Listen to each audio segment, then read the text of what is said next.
Amém. Louvado seja o Senhor, queridos irmãos e vocês todos que nos assistem aqui no canal da igreja que está em Salvador. É um prazer mais uma vez tê-los aqui conosco.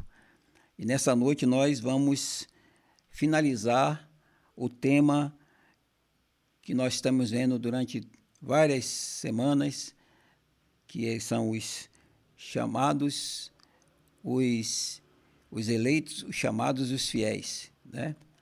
Então, nós estamos concluindo essa série de mensagens dentro desse tema, chamados, escolhidos e fiéis.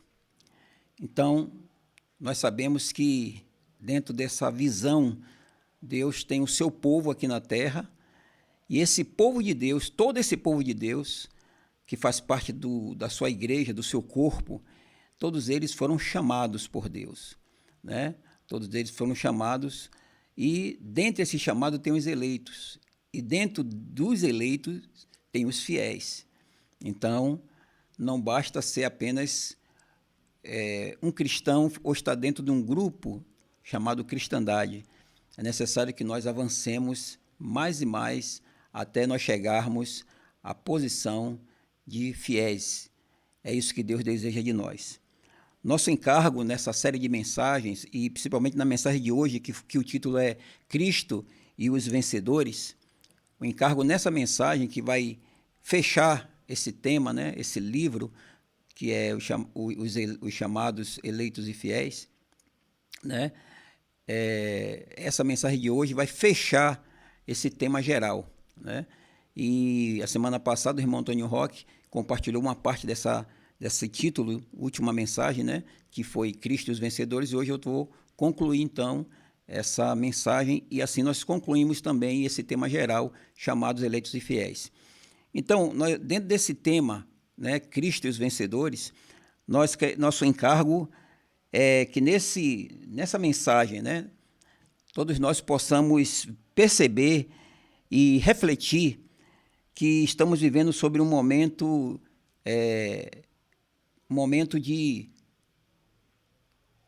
de que o Senhor está próximo a voltar, né? Estamos numa fase muito próxima à volta do Senhor, né? Esses são os tempos finais, cremos que estamos bem próximos já do fim dessa era. E, então, nós que estamos aqui, né, vivendo nesse momento, né? Estamos aqui nesse momento. Todos nós precisamos perceber que nós devemos viver em função da vontade de Deus. Que nós não podemos viver fora da vontade de Deus, mas nós precisamos viver dentro e fazendo a vontade de Deus. Todos nós precisamos viver dentro da vontade de Deus, fazendo a vontade de Deus.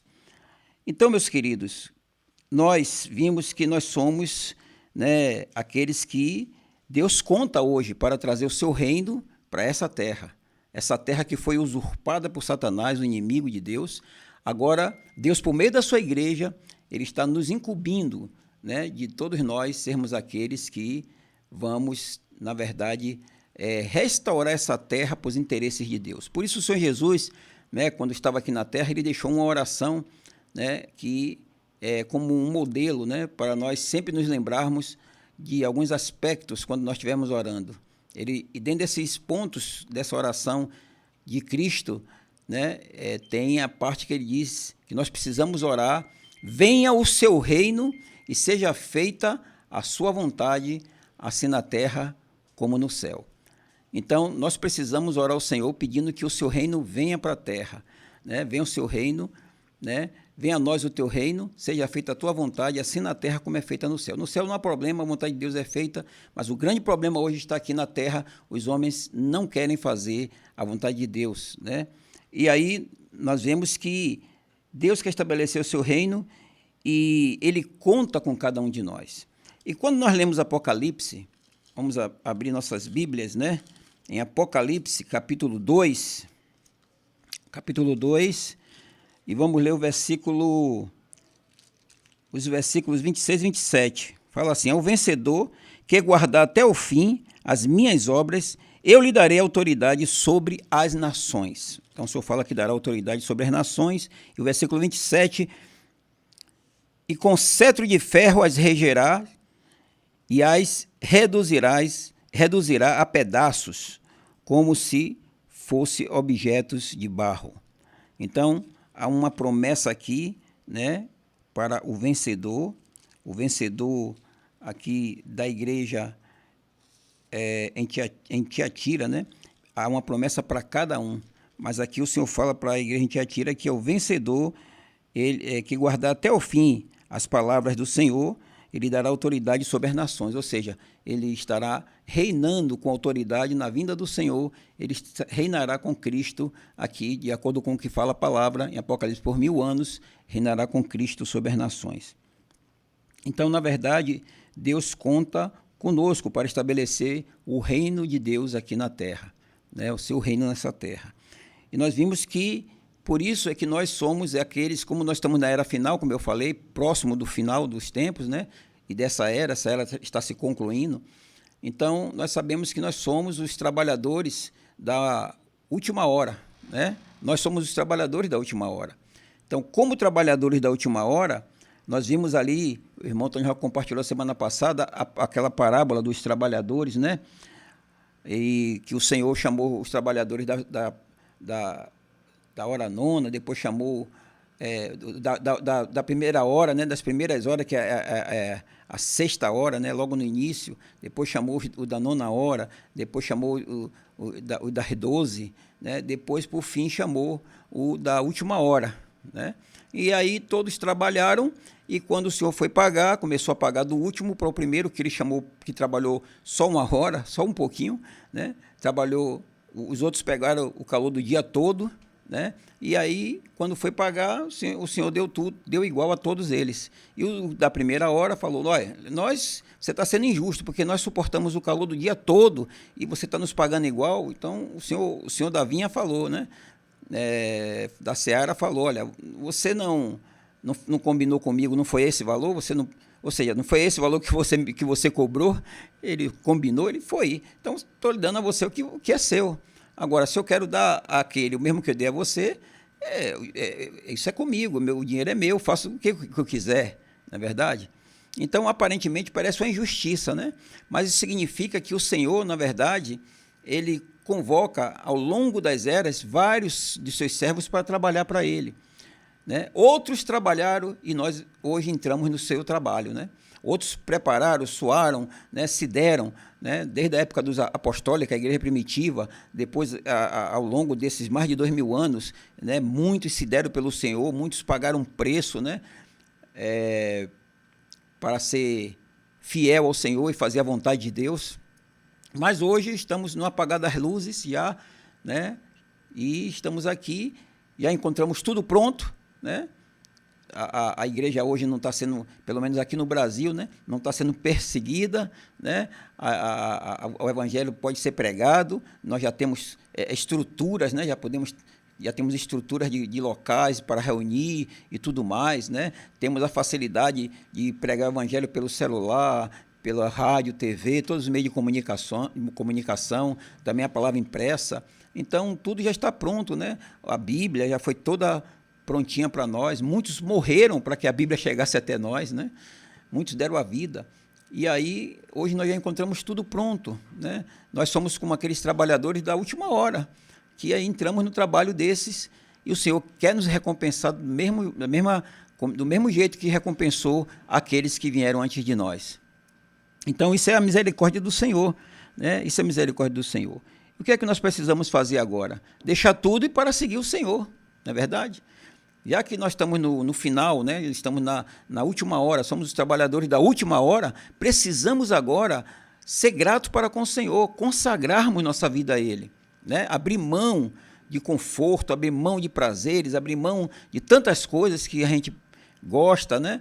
Para que a gente possa, muitas dessas vezes, negar para se dar para o Senhor, né? Para servir a Deus. Aqui em Mateus, vamos abrir aí Mateus capítulo 19,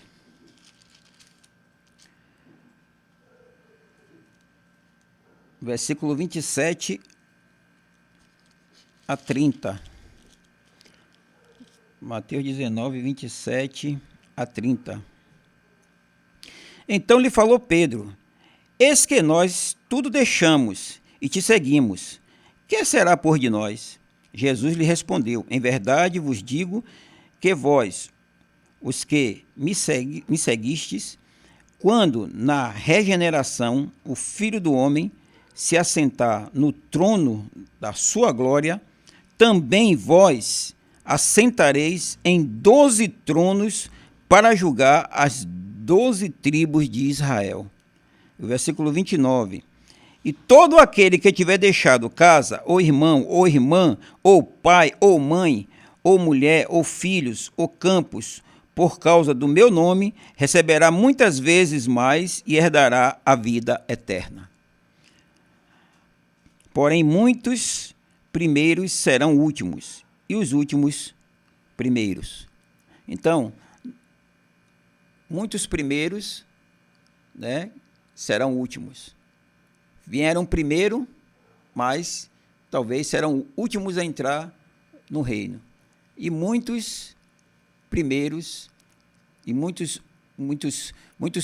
primeiros serão últimos, e muitos últimos, como nós que chegamos por último, podemos ser o primeiro a entrar no reino, né? Como nós vimos, né? Não é só uma questão de nosso estágio, mas também o nosso estado, né? Nosso estado. Pode ser que alguém serviu ao Senhor 40 anos, sei lá, tantos anos, mas no final da sua jornada cristã não tropeçou, caiu e viveu não se arrependeu, né? E aí quando o Senhor voltar, né, o Senhor realmente terá que exercer a disciplina, o seu julgamento sobre todos nós, né? E sobre também aqueles que também não andaram de acordo com a vontade de Deus, também eles serão julgados pelo Senhor. E pode ser que muitos vieram na última hora, nessa era, né? E viveram um tempo muito curto para Deus, mas um tempo curto de consagração de cidade, praticar a vontade do Senhor, né? De ter uma vida sempre de busca fiel ao Senhor, e o Senhor voltou e encontrou ele assim, fazendo assim. Então, com certeza também o Senhor recompensará, né? Recompensará. Então, você pode ver que sempre nas parábolas tem essa questão da recompensa, né? Deus não é injusto, né, para ficar esquecido do trabalho, do labor que as pessoas realmente evidenciam para com o nome dele servindo ao povo de Deus, né? Deus não é justo para ficar esquecido. A Bíblia fala isso claramente em Hebreus, né? Então, meus queridos, é importante a gente perceber que hoje precisamos realmente deixar tudo para seguir o Senhor, servir o nosso Deus, Deus vivo e verdadeiro. E também, hoje, o Senhor nos coloca diante de nós, né, a liberdade para nós escolhermos, né? Se negamos a nós mesmos, se tomamos a cruz para seguir o Senhor, ou se permanecemos na nossa vida da alma, né, do nosso velho homem. Então, aqui em Mateus, vamos abrir aqui, Mateus capítulo 16, né? Mateus 16, versículo 24 e versículo 25, diz assim: então disse Jesus a seus discípulos: se alguém quiser vir após mim, a si mesmo se negue, tome a sua cruz e siga-me. Porquanto quem quiser salvar a sua vida, perdê-la-á, e quem perder a vida por minha causa, acha-la. Então, Jesus falou: olha, se você quiser seguir após mim, tome a sua cruz e siga-me. Por quê? Porque Jesus estava disposto a tomar a cruz dele, né, e seguir, fazer a vontade do Pai. A vontade do Pai é que Jesus fosse à cruz, morresse para salvar a humanidade. E Jesus disse que ia tomar a cruz dele e ia seguir. E que hoje também, cada um de nós precisamos tomar a nossa cruz também. Então, um vencedor é aquele que no seu viver diário, ele anda no caminho da cruz, tomando sempre a cruz de Cristo, né? Ele não está ali simplesmente sendo um cristão no meio da multidão. Ele é um cristão, mas que segue o caminho estreito, o caminho da cruz, né? Então, todos os dias nós precisamos negar a nós mesmos, negar nossos sentimentos, né? Seja ele nossas emoções, muitas vezes aquilo que a gente se alegra, aquilo que a gente quer, buscar coisas efêmeras, momentâneas, coisas que não nos levam a nada, não nos levam a crescer em vida. Muitas vezes aparecem muitos pratos de lentilha, né? Como apareceu para Esaú, né? Mas nós precisamos rejeitar esses pratos de lentilha, precisamos nos focar em Cristo, negando a nós mesmos e fazendo a vontade do Pai.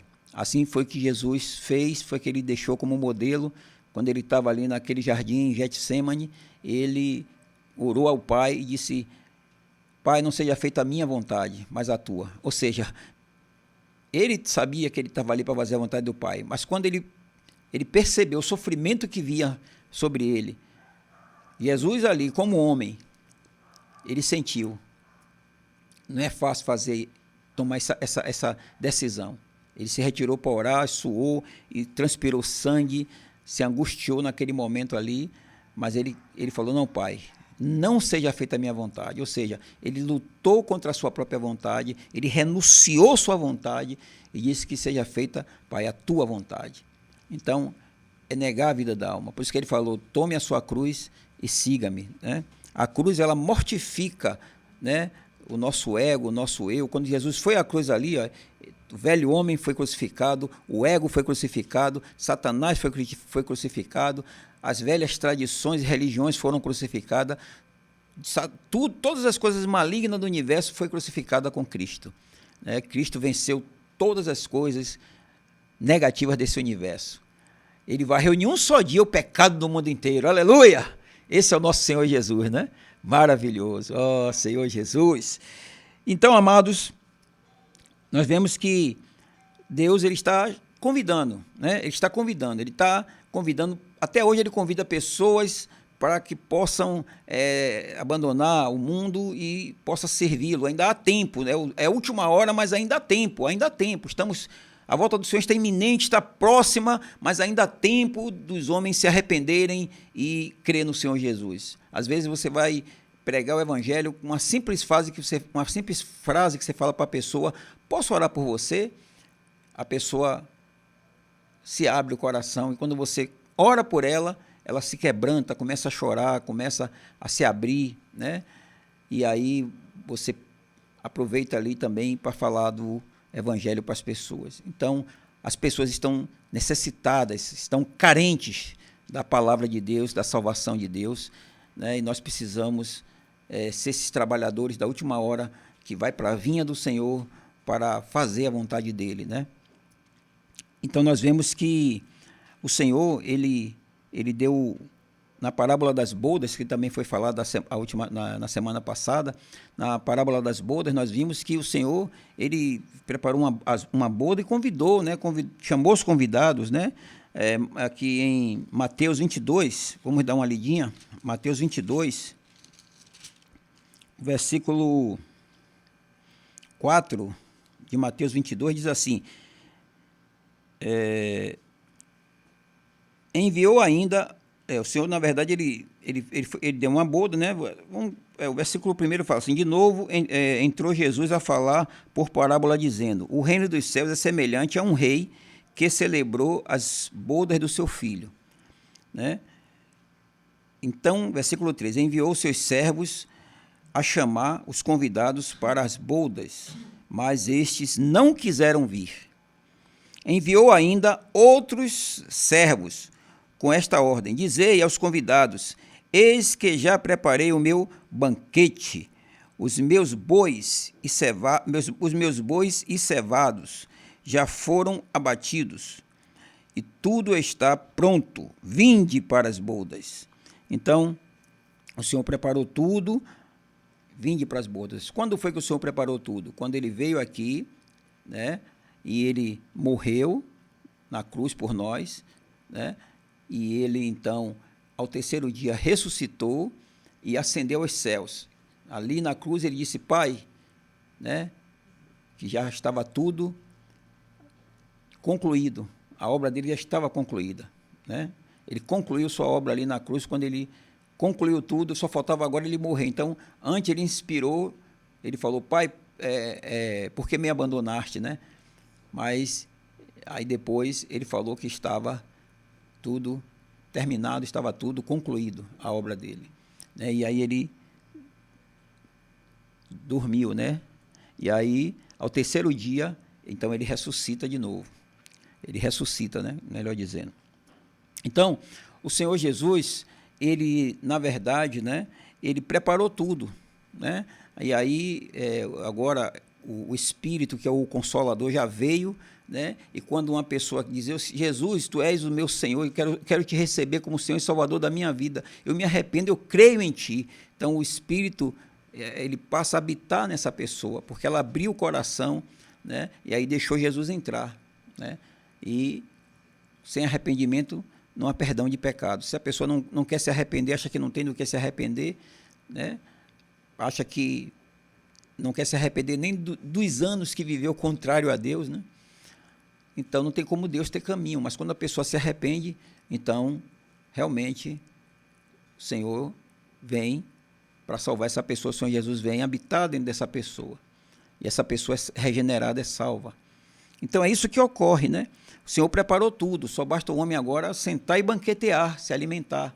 Não precisa fazer sacrifício, não precisa pagar promessa de sacrifício, de se sacrificar, de se cortar, de se ralar, né? Fazer nenhum sacrifício. Todo sacrifício Jesus já fez por nós, né?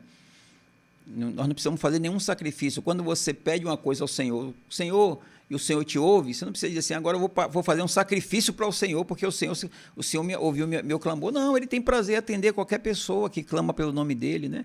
Perto está o Senhor de todos aqueles que o invocam. Se você clamar, Senhor Jesus, o Senhor vem lhe socorrer, não é verdade? Então, o Senhor não quer que você dê nada em troca a ele, né? Não quer que você pague um sacrifício todo, porque o Senhor ouviu o seu clamor. Você quer pagar um sacrifício? Pague agora, né? Botando a sua vida no altar de Deus, saindo para pregar o evangelho, né? Servindo na igreja, se dando pelas pessoas, né? Buscando os perdidos, cuidando das pessoas, né? Por isso que nós temos a rede de acolhimento e cuidado e acolhimento, né? Acolher as pessoas que creem no Senhor Jesus e cuidar delas. Então, quando chegar até você ou até seu grupo familiar, né? Você pega essa pessoa e cuide dessa pessoa, né? Quando alguém passar para você, olha, tem essa pessoa para vocês cuidarem aí, né? Então você pegue firme e cuide dessas pessoas, né? Não largue, não desista, né? Vá ao encontro dessa pessoa com todo o amor, com todo o carinho. Essa é a maneira de nós realmente nos sacrificarmos, né? Negar a nós mesmos por amor ao Senhor, servir ao Senhor. Então, Deus, ele preparou tudo, mas os convidados não quiseram aceitar, né? No versículo 5 fala assim, eles, porém, Mateus 22, 5, eles, porém, não se importaram e se foram, um para o seu campo, outro para o seu negócio. E os outros, agarrando os servos, os mataram, os maltrataram e mataram. Então, ainda maltrataram os servos, né? É como o Senhor Jesus veio, né? Isso é uma parábola, na verdade, que representa o Senhor Jesus vindo para os judeus, e os judeus o rejeitaram e ainda, né, com a sua religião judaica, o crucificaram, né? E aí, então, você vê que o Senhor veio para o que era seu, mas os seus não receberam. Então, o que foi que aconteceu? Versículo 9, né? O Senhor, aquele Senhor que queria dar o banquete, né, falou o seguinte, ide depois para as encruzilhadas dos caminhos e convidai para as bodas a quanto vos encontrardes. E saindo aqueles servos pelas estradas, reuniram todos os que encontraram, maus e bons, e a sala do banquete ficou repleta de convidados. Então, ele saiu pelas encruzilhadas, pelas estradas, pegando todo mundo, bons e maus. Éramos nós, os gentios, que não tínhamos promessa, nada a ver com a promessa de Deus, né? Mas os judeus endureceram o coração e isso fez com que o Senhor Jesus se voltasse também para os gentios, né? mas esse endurecimento também é soberania de Deus para que alcançasse a humanidade, né? Então, quando os judeus rejeitaram Jesus, Jesus então se voltou para os gentios, e aí ele saiu pregando, salvando. Então, é isso que essa parábola faz, conta, né? Mostra que o Senhor, então, mandou sair chamando aqueles que, entre aspas, não foram convidados para o banquete. Então, já que os convidados rejeitaram, chama os outros, sai buscando aqueles, né, que estão aí pelos caminhos, pelas estradas. Éramos nós, né, os mancos, os aleijados, né, cheios de pecados, né, distante de Deus, não tínhamos, alheios à promessa e às alianças, né? Mas, aleluia, que aprove a Deus nos chamar, né? Graças a Deus. E aí, nós vemos que, quando eles entraram para o banquete, aí o versículo 11 de Mateus 22 fala: entrando, porém, o rei, para ver os que estavam à mesa, notou ali um homem que não trazia veste nupcial. E perguntou-lhe, amigo, como entraste aqui sem veste nupcial? E ele emudeceu. Então ordenou o rei aos serventes: amarrai-o de pés e mãos e lançai-o para fora nas trevas, ali haverá choro e ranger de dentes, porque muitos são chamados, mas poucos escolhidos. Então, muitos são chamados, não basta fazer parte do grupo dos chamados, mas precisa ser escolhido. E por que esse homem que foi chamado, né, que estava lá, que, né, não era digno desse banquete, por que ele entrou? Né? Ele entrou porque o Senhor chamou. Né? O Senhor está sempre chamando as pessoas, e muitas pessoas ouvem o chamado do Senhor e atendem ao chamado do Senhor. Mas uma vez que entrou no banquete, ela precisa agora mudar sua veste, né? Mudar sua veste, precisa de uma veste adequada, que é uma veste nupcial que está falando aqui. Então ele entrou, foi chamado, entrou no banquete, mas não estava com a veste pronta, preparada para o banquete, não era digno de estar ali. Então o Senhor mandou que tirasse ele dali. Então a veste aqui mencionada representa a veste de justiça, né? A veste de justiça obtida que os vencedores obtêm no longo do seu viver cristão. Então, lá em Mateus fala: bem-aventurados que têm fome e sede de justiça, né? Porque serão fartos. Então, hoje, o nosso viver é um viver de justiça, né? Justiça, precisamos estar cumprindo a justiça de Deus. Assim como Jesus cumpriu toda a justiça de Deus, nós precisamos estar cumprindo a justiça de Deus. Não é verdade? Para com as pessoas, nós precisamos ser misericordiosos para com as pessoas. Mas para com nós mesmos, nós precisamos ser justos, né? Precisamos querer ter um viver, buscar ter um viver de justiça. Então os outros podem viver fora da injustiça, pode viver na injustiça? Não. Os outros também têm que viver na justiça. Mas se a pessoa fracassar, se a pessoa errar, se a pessoa cometer uma injustiça, mas se arrepender, então nós precisamos usar de misericórdia para aqueles que se arrependem, assim como o Senhor também usa de misericórdia. Nosso coração deve ser igual ao coração do Senhor. Mas para conosco mesmo nós precisamos ser justos, rigorosos para conosco, né? E maleável para com as pessoas. Então aqui, aqui eu não vou entrar nesse salmo, porque é o Salmo 45. Aliás, deixa eu dar uma pincelada nesse salmo rápido, porque pode ser que alguns dos que estão assistindo não conhecem ainda essa passagem. Salmos, vamos ver, Salmos 45, versículo 13. Salmo 45, versículo 13. Vamos ler o versículo 13 e o versículo 14. Salmo 45, 13 diz assim: toda formosura é a filha do rei no interior do palácio. A sua vestidura é recamada de ouro. E o 14: em roupagens bordadas conduzem-na perante o rei. Então, essa filha do rei, ela tem aqui uma veste que ela usa no interior do palácio. e essa veste é recamada de ouro. Na Bíblia, o ouro representa a natureza divina. Quando cremos no Senhor, recebemos a natureza divina de Deus. E essa natureza divina nos faz pessoas diferenciadas, porque nós temos a natureza do nosso Criador. A natureza de amar, a natureza de perdoar, a natureza de acolher, a natureza de ainda quando nós somos rejeitados, nós não damos troco, ainda quando nós somos insultados, nós ainda assim nós sabemos perdoar as pessoas. Enfim, né? A natureza divina é a natureza de ouro, né? Representa o ouro.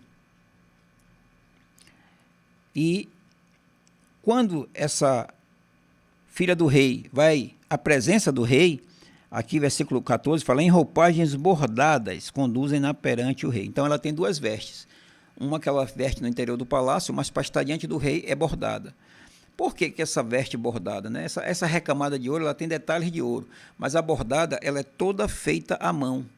Então fazer uma bordadura, uma roupa toda bordada não é fácil, dá muito trabalho, né? Aqui em Salvador tem um mercado modelo, né? Então tem certas roupas que as pessoas vão comprar, os turistas, né? Elas são mais baratas e outras são bem mais caras. Então quais são as que são mais caras? Aquelas que são feitas na mão, né? Artesanalmente bordada, né? Elas são muito bordadas.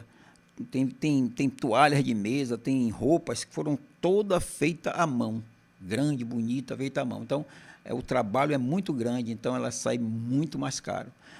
Então, assim, essa bordadura, né, é Deus trabalhando em nós durante esse tempo todo que nós estamos vivendo a vida cristã aqui, a vida da igreja. Deus está nos bordando, né, cada agulhada daquela não é fácil, né? Nós passamos por problemas, passamos por situações, somos tratados por Deus, erramos, nos arrependemos, aprendemos com os erros, aprendemos com as falhas, nossa e dos outros também, né? Mas nós estamos ali, sempre buscando o Senhor está trabalhando em nós, não é fácil, mas graças ao Senhor, o Senhor teceu toda a veste para a volta dele, nós já fomos todos transformados, né?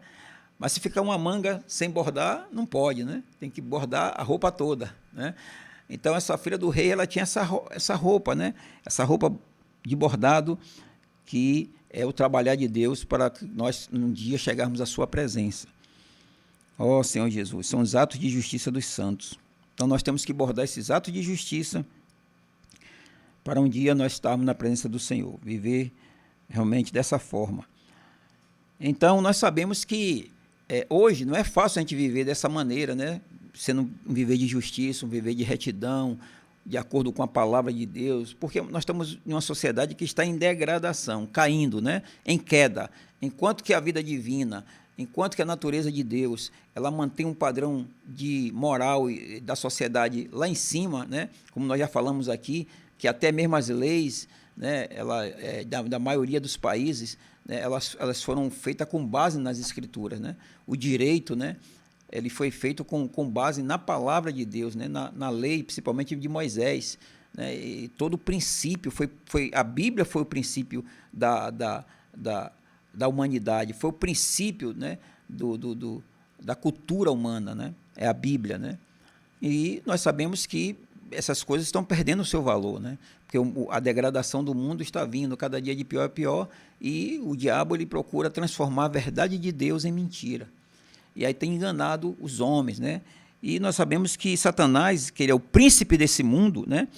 Ele conta com as forças espiritual do mal, né? Tanto na esfera celestial como na esfera terrena, né? Eles estão nas regiões celestiais, mas também estão na esfera terrena. Para quê? Para induzir o homem ao erro, para instigar, né, a mente dos povos, das pessoas, das nações. Então, a influência maligna, ela está nesse mundo e ela influencia o mundo de uma maneira geral, influencia a política, politicamente, culturalmente, né, economicamente, até no aspecto educativo, como agora estão querendo introduzir, em alguns países já foram introduzidos, né, a ideologia de gênero, que as crianças, quando nascem, ninguém pode dizer que ela é homem ou mulher, né? Ela que vai escolher, claro, que quem dá direção para a criança são os pais, não é verdade? Imagine o pai não poder dizer para o seu filho: você é menino, você tem que brincar de carrinho, porque você é menino. Uma criança não tem noção.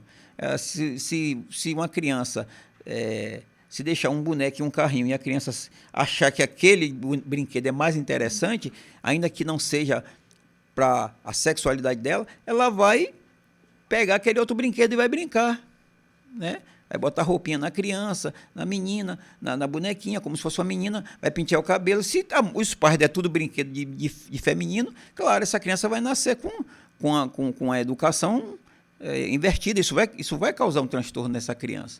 Mas se os pais der direção, né, que é a função dos pais, né? Olha, isso aqui, não, isso aqui é de menina, isso aqui é que é de menino. Então, os pais é que vai ajudando. Então, quando a criança chega a um ponto em que ela começa a discernir, eu sou menino, eu sou menino, aí cada um sabe o que é, né? E se mais tarde daí para lá der algum problema, aí é outra questão, não é verdade?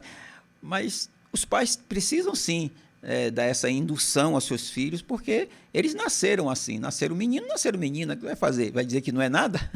É complicado, não é verdade? Então, até isso o inimigo está querendo, né, acabar com a família, vamos dizer, tradicional, como dizem, né? Mas não é a família tradicional, é o princípio que Deus estabeleceu e que a Bíblia, ela realmente influenciou o mundo todo, mas o diabo está querendo transformar a verdade de Deus em mentira. Então, isso é uma coisa para que se tenha bastante cuidado, né? Quer tirar a referência, né? O inimigo ele é contra a palavra de Deus, ele engana o homem, né? Engana as nações, leva as nações a estar contra Deus e quer tirar e está tirando as referências, né? Também ele faz isso. E tudo isso já é previsto na Bíblia, né? Que isso realmente aconteceria. Então, qual a maneira de Deus frear essa situação hoje no mundo, né? Qual a maneira? Nós precisamos perceber que somente por meio de Cristo, né, o primogênito de Deus, o Filho de Deus, né, que foi gerado em ressurreição, né, só ele é o único capaz de mudar a situação desse mundo. Por isso ele precisa de nós para que, uma vez por intermédio do seu corpo, a igreja, o seu povo, ele possa se manifestar à sociedade. Então, o Senhor Jesus ele foi constituído rei, né, sobre Sião para executar o juízo sobre o inimigo. Então, só Jesus pode executar um dia, ele vai executar o juízo sobre Satanás, o julgamento sobre Satanás, porque ele, na verdade, já está nessa posição, ele já está em Sião, né? Sião, aqui em Salmos 2, vamos abrir, um golinho de água aqui.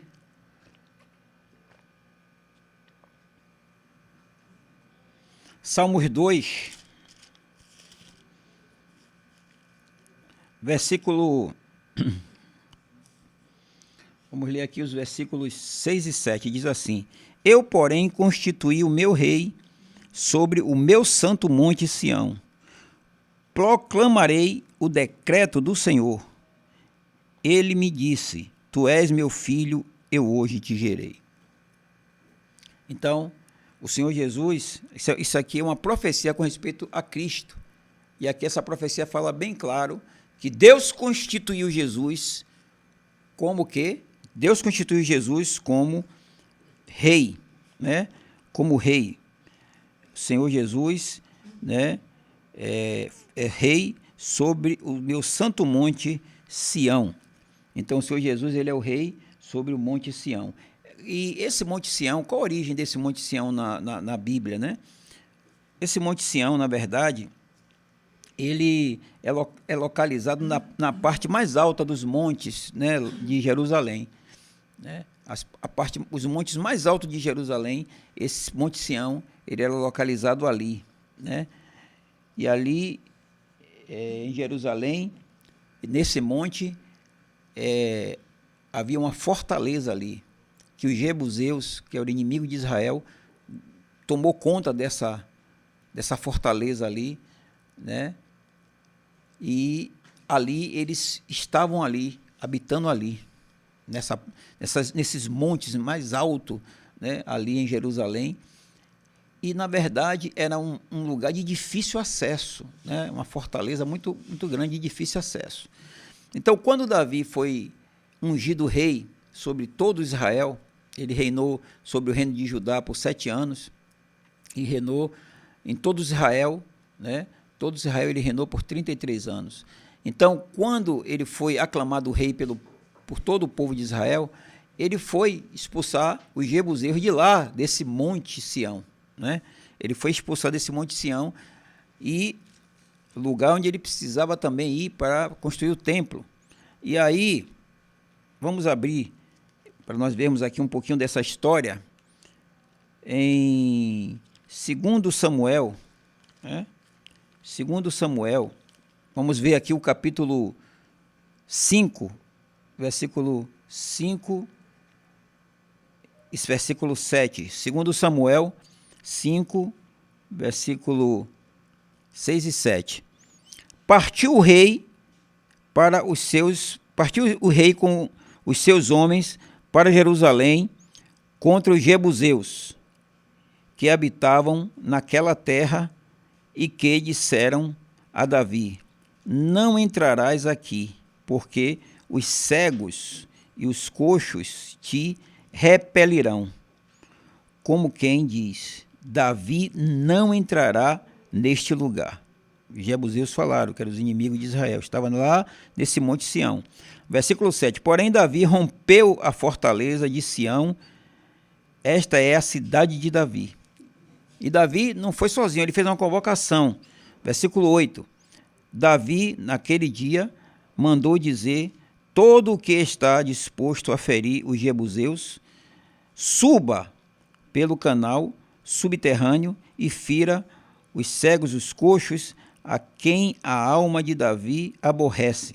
Por isso se diz: nem cego nem coxo entrará na casa. Então Davi fez essa convocação. E aí o versículo 9. Assim habitou Davi na fortaleza e chamou a cidade de Davi. Foi edificado em redor deste Milo e para dentro. Então, ali Davi tomou essa fortaleza ali, nesse lugar ali, ele tomou essa fortaleza, venceu os jebuseus e convocou todo o povo para que pudesse lutar contra os jebuseus. Então, é interessante nós percebermos, né, que Davi, ele era um rei, e ele representa a realeza, né, a realeza de Cristo. No Velho Testamento, Davi representa a realeza de Cristo. E nós vemos que no Novo Testamento, Jerusalém, ela representa toda a cristandade, né, todos os cristãos. Jerusalém geralmente representa todo filho de Deus. Mas Sião representa os vencedores, né? É a parte ali que está, é uma fortaleza que está ali, né? Aquela fortaleza ali, Sião, é o lugar onde o rei entrou ali, e ali, né, com os seus vencedores. Então nós, como a Igreja de Cristo, né, o corpo de Cristo, fazemos parte dos chamados, né? Contudo, né, nós precisamos dos escolhidos, né? Precisamos também, não só estar entre os chamados, mas precisamos estar entre os escolhidos, para estar em Sião, né? Os escolhidos são aqueles que estão do lado do Senhor em Sião, né? Lutando contra as trevas, lutando contra a artimanha de Satanás, lutando contra todos aqueles que são contra a Cristo e tudo que é de Deus. Então, não basta só apenas ser um cristão que vai ali, né, faz o seu voto, vai pedir sua oração pelo seu probleminha e vai para casa, né? Mas Deus quer pessoas guerreando, né, do lado dele, lutando, né, conquistando a terra, né, derrotando o inimigo, libertando as pessoas da mão dos cativos de Satanás. Ó Senhor Jesus, então Deus precisa desses vencedores, né? Então nós precisamos, como igreja, ser chamados, mas também escolhidos, estar em Sião. E aí nós vemos que Salmos 110, vamos abrir aqui em Salmo 110.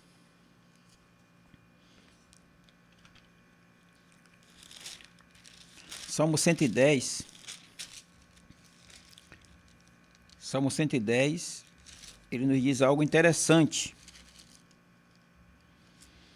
Salmo 110, versículo 1 e 2 diz assim: Disse o Senhor ao meu Senhor: assenta-te à minha direita, até que eu ponha os teus inimigos debaixo dos teus pés. Versículo 2: O Senhor enviará de Sião o cetro do seu poder, dizendo: domina entre os teus inimigos. Olha bem, o Senhor enviará de Sião o cetro do seu poder, dizendo: domina entre seus irmãos. Então, é Sião a fortaleza, é Sião de onde sai a batalha, né? É de Sião, não é Jerusalém, é Sião. Então, Jerusalém é todo o povo de Deus, mas é Sião, é em Sião que sai, né, a parte forte da igreja, que derrota o inimigo ali e põe ele para fora, para correr. Então, nós precisamos perceber que esse Sião, ele é composto de Cristo, e os seus vencedores. Cristo com seus vencedores estão lá em Sião, né? Nesse lugar, nessa parte forte, né? Essa fortaleza. Então, na igreja de Cristo tem uma fortaleza, tem um povo forte, né? Esse povo forte é Sião, né? É aquele povo que está unido a Deus, unido a Cristo e lutando pela vontade de Deus, batalhando, se dando, se negando, se doando, se consagrando, buscando, fazendo a vontade do Senhor. Então, aquela parte forte ali. Ó Senhor Jesus.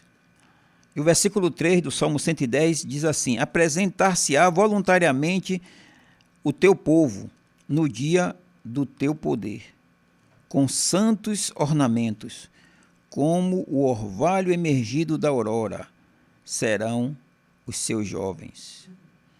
Então, apresentar-se-á voluntariamente, né, o teu povo no dia do teu poder.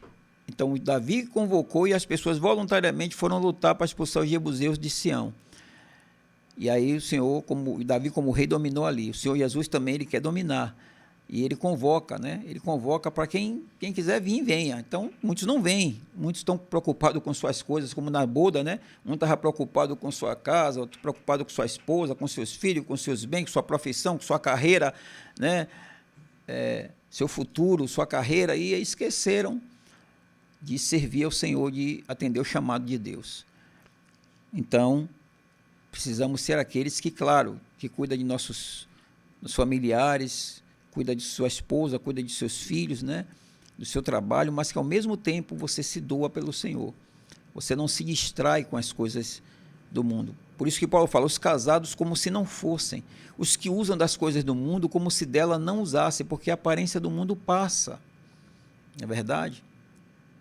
Então, queridos, nós precisamos perceber que Deus precisa dos seus escolhidos, porque para lutar em Sião, não é só os chamados, são dentre os chamados aqueles escolhidos, aqueles que realmente vão para a guerra. Então, o Monte Sião Celestial, né? Hoje nós podemos nos alistar para esse exército, né? Para lutar do lado do Senhor e com o Senhor. Precisamos nos alistar, né? Principalmente você que é jovem, que está me ouvindo, jovem, se aliste nesse exército, né? Nós temos a Fábrica de Vencedores todo final de mês, né, onde todos os jovens no Brasil e no exterior estão saindo para pregar evangelho, sair, né, com a literatura, com jornal, com folheto, ou seja, orando pelas pessoas. E você precisa ser um jovem que faz a diferença. Não seja mais um jovem que passa despercebido, né?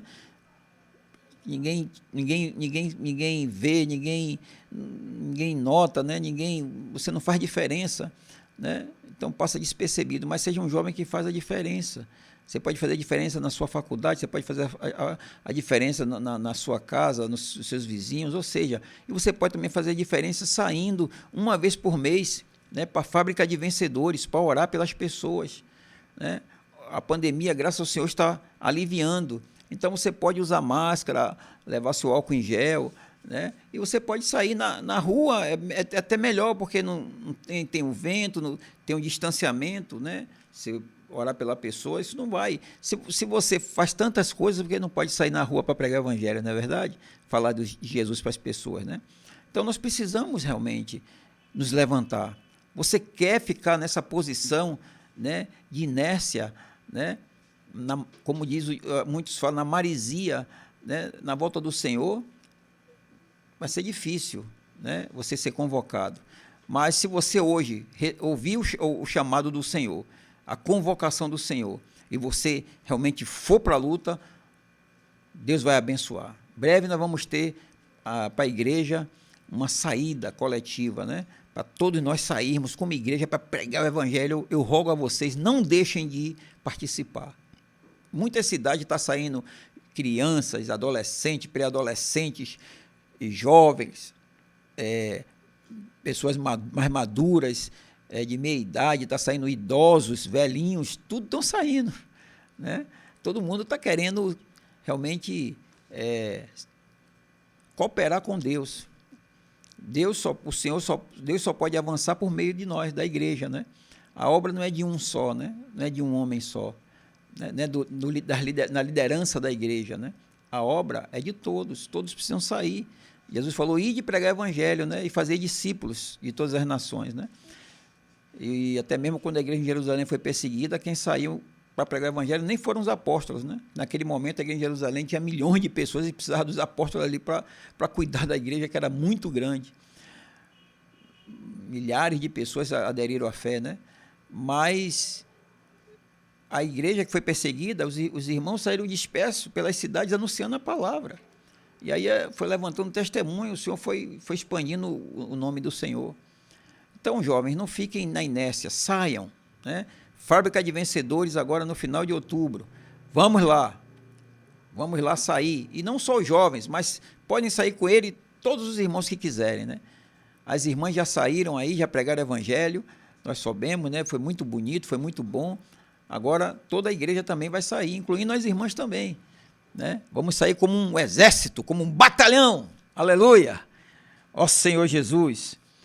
Por isso, hoje, todos nós devemos nos alistar para esse exército. Jerusalém é a cidade do Deus vivo, e o Monte Sião é onde está a fortaleza de Davi, que representa a parte forte da igreja. Vamos lutar, né? Vamos lutar. Vamos lutar para conquistar essa herança, né? Ser vencedor. Apocalipse 14, quero concluir aqui. Apocalipse 14. Apocalipse 14.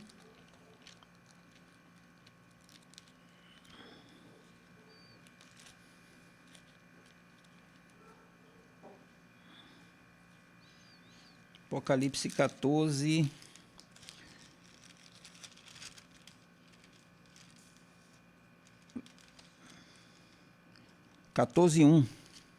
Diz assim: olhei e eis o Cordeiro em pé sobre o monte Sião, e com ele 144.000, tendo na fronte escrito o seu nome e o nome do seu pai. Olha, o Senhor vai estar ali em Sião com seus remidos. Mas aqui tem uma quantidade que talvez seja até literal, mas talvez não seja figurativo. Mas se for literal, você precisa estar entre os 144, e eu também, todos nós, né? Mas pode ser figurativo. E o versículo 4 diz assim: são estes os que não se macularam com mulheres, porque são castros. São eles os seguidores do Cordeiro por onde quer que vá. São os que foram redimidos dentre os homens, primícias para Deus e para o Cordeiro. E não se achou mentira na sua boca, nem tem mácula.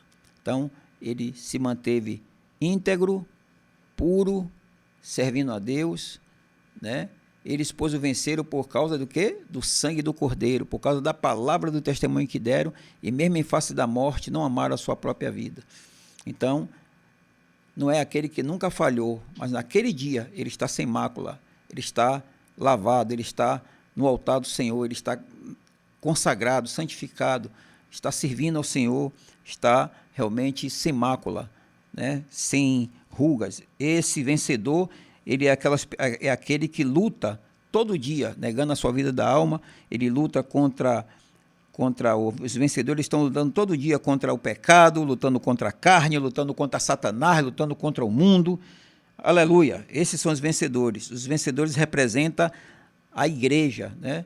Ele representa a parte forte da mulher. É o filho varão ali que menciona em Apocalipse capítulo 12, né?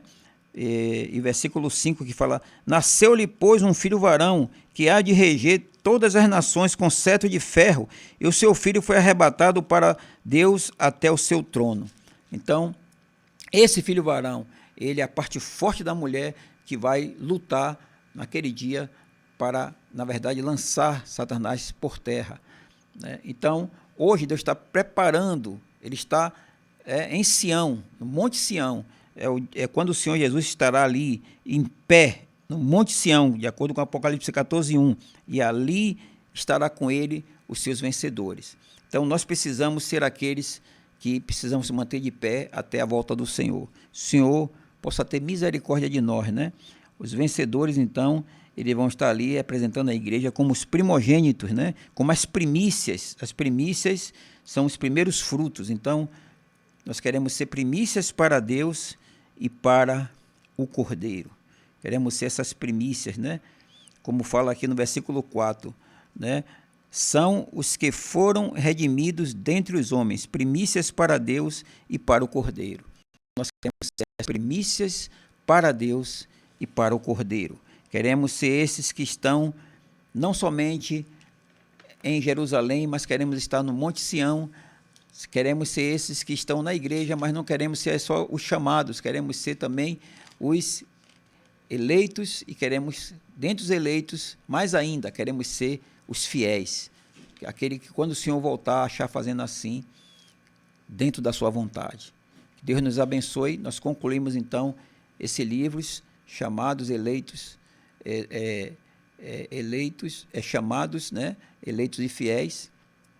E agora o Senhor vai nos dar uma outra direção daqui para frente para a gente continuar ministrando, tá bom? Vamos orar agradecendo ao Senhor.